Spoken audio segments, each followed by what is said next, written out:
আজি ওয়াকফ বোৰ্ড হঠাৎ ৰাজ্যলৈ এটা সংঘৰ্ষ চাওক, এটা প্ৰতিবাদী সমদল ওলাইছিলে বেৰেঙা অঞ্চলৰ পৰা, আৰু তেওঁলোকে কোনো পাৰ্মিশ্যন বা তেওঁলোকে কোনো যিহেতুকে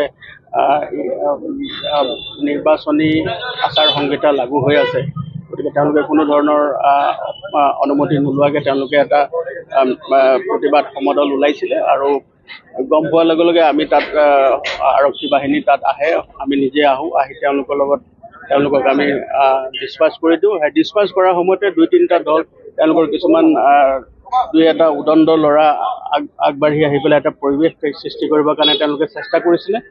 গতিকে আমি এটা মৃদু লাঠিচাৰ্জ কৰি তেওঁলোকক আমি ডিছপাছ কৰি দিছোঁ, আৰু সকলো এতিয়া চব ঘৰা-ঘৰি হৈছে, মানে যিটো পৰিৱেশ আছে সম্পূৰ্ণ শান্তিপূৰ্ণ আছে। আৰু আমি ৰাইজক আহ্বান কৰিছোঁ যে যি কথাই হওক অগণতান্ত্ৰিকভাৱে যিকোনো ধৰণৰ এনেকুৱা যদি ব্যৱস্থা তেওঁলোকে হাতত লৈ তেওঁলোকৰ বিৰুদ্ধে কঠোৰতম আইনগত ব্যৱস্থা ল'বৰ কাৰণে আমি সাজু হৈ আছোঁ। আৰু এতিয়া ইয়াত পৰিস্থিতি সম্পূৰ্ণ নিয়ন্ত্ৰণাধীন আছে। আৰু যিটো তেওঁলোকৰ যিটো প্ৰতিবাদী সমদল ওলাইছে তেওঁলোকে চব ঘূৰা-ঘূৰি হৈছে। আমি তেওঁলোকক কৈ দিছোঁ আৰু তেওঁলোকৰ যিসকল জনা বুজা লোক আছিলে তেওঁলোকে ইতিমধ্যে সকলো ৰাইজক বুজাই মেলি তেওঁলোকে পঠাই দিছে আৰু তেওঁলোকে ইয়াৰ পৰা গুচি গৈছে।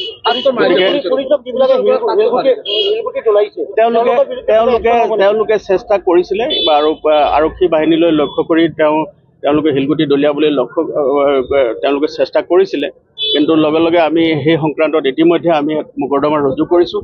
আৰু যিসকল পাৰ্পিটেটৰ্ছ আছে, যিসকলে এনেকুৱা আইন শৃংখলাজনিত পৰিস্থিতি সৃষ্টি কৰিব বিচাৰিছে তেওঁলোকৰ বিৰুদ্ধে কঠোৰতম আইনগত ব্যৱস্থা ল'বৰ কাৰণে আমি তৎপৰ হৈ আছোঁ। নাই, বৰ্তমানলৈকে আমি এতিয়া এই যিটো প্লেচ অফ অকাৰেঞ্চ আছে, যিটো স্থান আছে, আমি তাতে আছোঁ। আৰু আমাৰ যিসকল আৰক্ষী বাহিনী আৰু CRPF আৰু আমাৰ কমাণ্ডো ফ'ৰ্চেছ আছে তেওঁলোকো এতিয়া বৰ্তমান ইয়াত আছে। আৰু এই অঞ্চলটোত আমি ইতিমধ্যে যাতে কোনো ধৰণৰ আইন শৃংখলাজনিত পৰিস্থিতি নহয় তাৰ কাৰণে আমি চিকিউৰিটি ফ'ৰ্চেছ আমি ডিপ্লয় কৰি দিছোঁ। আৰু সমগ্ৰ জিলাখনতে যাতে কোনো ধৰণৰ অপ্ৰীতিকৰ ঘটনা নহয় তাৰ কাৰণে আমি সষ্টম হৈ আছোঁ। আৰু বেআইনীভাৱে যিকোনো ধৰণৰ এনেকুৱা যদি তেওঁলোকে প্ৰতিবাদী সমদল বা তেনেকুৱা কাৰ্যসূচী তেওঁলোকে গ্ৰহণ কৰে তেওঁলোকৰ বিৰুদ্ধে কঠোৰতম আইনগত ব্যৱস্থা ল'বৰ কাৰণে আমি তৎপৰ হৈ আছোঁ। ওয়াকফ বিল 2025 যে আইন প্রণয়ন, যেটা অ্যামেন্ডমেন্ট বিল মানে এটার আইনে পরিণত হয়েছে, এটার প্রতিবাদে একটা শান্তিপূর্ণ নতুন চরক পয়েন্ট থেকে আইয়া আমরা ওই পেট্রোল পাম্পের কিনারে একটা খালি জায়গার মধ্যে প্রতিবাদী সভার মাধ্যমে সমাপ্ত হওয়ার কথা আছে।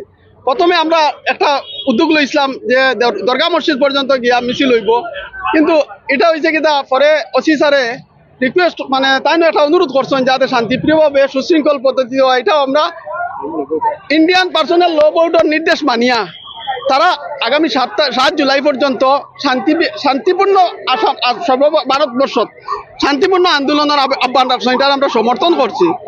এবং এই পেট্রোল পাম্পের কিনারে একটা খালি জায়গায় প্রতিবাদী সভার হওয়ার কথা এবং এখানে সভা হয়েছেও। সবার থেকে কিছু সংখ্যক যুবক, এখানে হাজার হাজার মানুষ আই গেছেন, এখান থেকে কিছু সংখ্যক যুবক সামরাগুদাম অব্দি গেছে গিয়া। এটা আমরা এখানে সবার মাধ্যমে সমাপ্তি হয়েছে। কিন্তু আমি এখনো কইলাম ওয়াকফ আইন 2025 যেটা, এটা সম্পূর্ণ অসাংবিধানিক। এটা মুসলিমদের শরীয়তর মানে এফেক্ট করছে। অ্যাকচুয়ালি আমরা তো দেখছি না, কিন্তু এটা যদি হইয়া থাকে এটা খারাপ হয়েছে। পুলিশের লাঠি চার্জ বাধ্য হয়েছে, একটা সময় কন্ট্রোলার বাড়ে যার পুলিশে লাঠি চার্জ করছে, যেটা এটা বাধ্য হইয়া করছে, এটা আমরা দোষাম না। কিন্তু যদি পাত্তর মারিয়া থাকে এটা অন্যায় করছে, এটারে আমরা কোনো অবস্থা মানিয়ে নিতে পারি না। এটা সভ্য সমাজে মানিয়ে নিতে পারে না। ইসলাম এবং গণতন্ত্রপ্রেমী জনসাধারণ যারা ভারতবর্ষের সংবিধান মানে, প্রশাসনটা হইল সরকারি সম্পদ। আমরা আজকে পুলিশ প্রশাসনকে শ্রদ্ধা জানি, সংবিধানকে শ্রদ্ধা করি।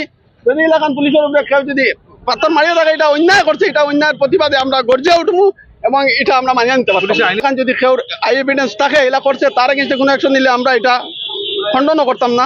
আর আমার মনে হয় যদি করে থাকে এটা খারাপ করছে। আর আজকে যেভাবে প্রশাসনের সহযোগিতা করছে এর লাগে আমরা ধন্যবাদ জানাই। আর সদর ওসি স্যার আজকে 3 ঘন্টা ব্যাপী কেন রাস্তার মধ্যে, SP স্যারও আইসেন, তারা যেভাবে সহযোগিতা করছে এই আন্দোলনে এবং এটার লাগে আমি বারবার শ্রদ্ধা করি। আর এবং তারা পুলিশের আমার কোনো